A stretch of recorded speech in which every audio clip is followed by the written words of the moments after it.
Assalamualaikum dan selamat sejahtera kepada guru-guru dan rakan-rakan yang saya kasihi sekalian. Hari ini kumpulan 17 akan membentangkan tajuk Hegemoni Barat dari segi ekonomi. Apakah yang dimaksudkan dengan hegemoni? Menurut Kamus Dewan edisi keempat, hegemoni bermaksud pengaruh atau dominasi sesebuah negara ke atas negara-negara lain. Pelbagai undang-undang digubal untuk melengkapkan penjajahan terhadap rakyat peribumi. Manakala hegemoni berasal daripada bahasa Yunani, iaitu hegemonia, yang memberi maksud penguasaan atau kawalan politik, ekonomi atau tentera sesebuah negara ke atas negara yang lain.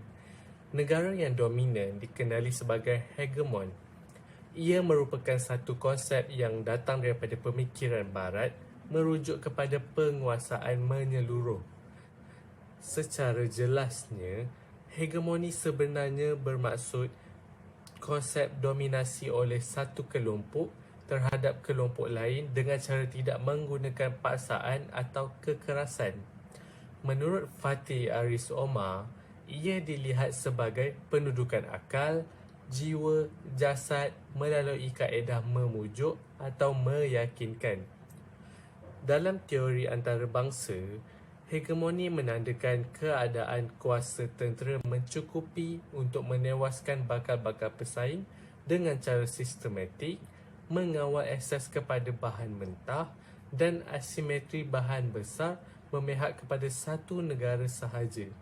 Ia merupakan satu bentuk penjajahan kuasa secara tidak langsung oleh tamadun barat terhadap negara-negara bukan barat seperti Asia Tenggara. Seterusnya, dalam aspek bentuk hegemoni barat, terdapat dua kategori, yaitu pada masa dulu dan pada masa kini. Pada masa dulu, manifestasi hegemoni barat ke atas benua Amerika, Asia, dan Afrika sebelum ini adalah dalam bentuk penjajahan dengan 3 matlamat utama, yaitu the 3G. G yang pertama ialah gold, keinginan untuk memiliki kekayaan. G yang kedua adalah glory, keinginan untuk memiliki kejayaan.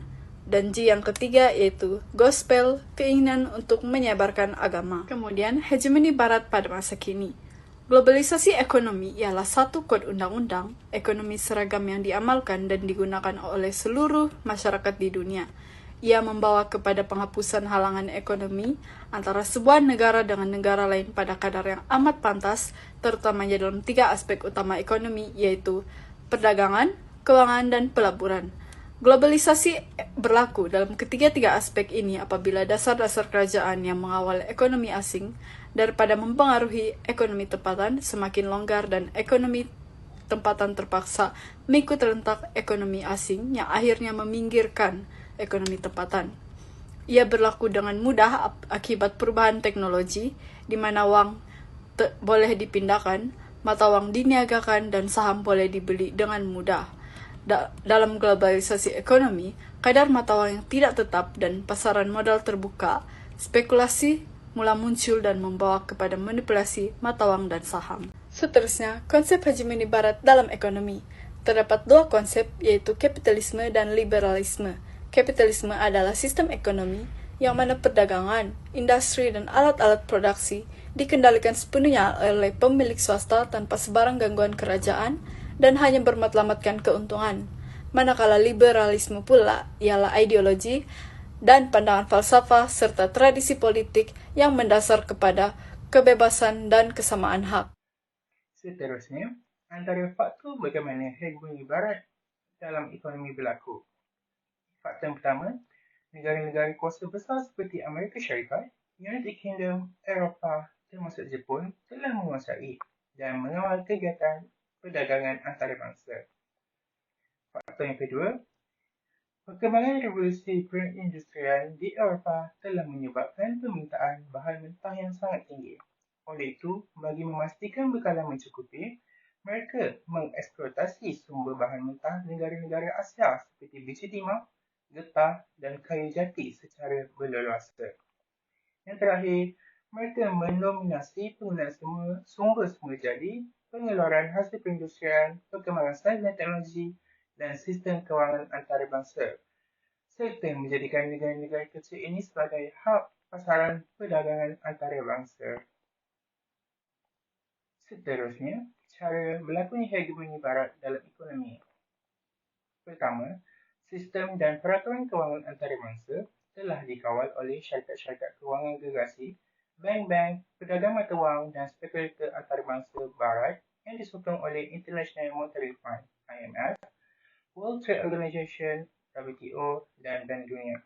Kedua, mengawal nilai mata wang dunia dengan menggunakan US dollar sebagai penanda aras utama. Yang terakhir, kemunculan syarikat-syarikat multinasional Barat di kebanyakan negara membolehkan mereka menguasai perdagangan antarabangsa. Seterusnya, kita akan pergi kepada kesan-kesan hegemoni Barat dalam ekonomi. Terdapat 6 kesan yang kami cari. Jadi kesan yang pertama adalah Barat berjaya menguasai kekayaan dunia dan jurang antara negara yang miskin dan negara yang kaya sangat ketara dan sangat besar jurang perbezaannya. Kesan yang kedua adalah ekonomi negara-negara yang kecil terpaksa bergantung kepada negara-negara yang berkuasa besar.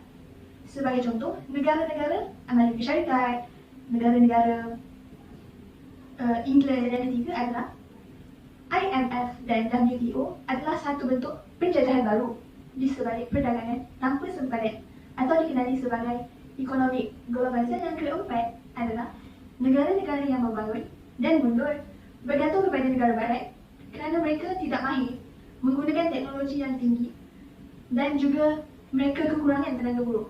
Dan yang kelima adalah peraturan IMF dan Bank Dunia memberi ruang yang sangat luas kepada Amerika Syarikat menguasai ekonomi dunia.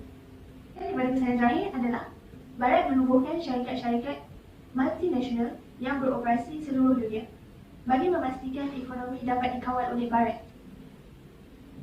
Dengan menguasai ekonomi sesebuah negara tersebut, mereka dapat keuntungan yang sangat-sangat maksimum, yang sangat-sangat banyak. Jadi secara kesimpulannya kita dapat lihat bahawa hegemoni Barat membawa banyak keburukan yang banyak kesan yang buruk berbanding kesan yang baik kepada bahagian timur, iaitu bahagian Asia itu sendiri. Hegemoni Barat atau tamadun Barat tidak mampu untuk menjadi tamadun yang sempurna kerana ia dibina berasaskan atas dasar materialistik. Itu saja dari kumpulan kami. Terima kasih.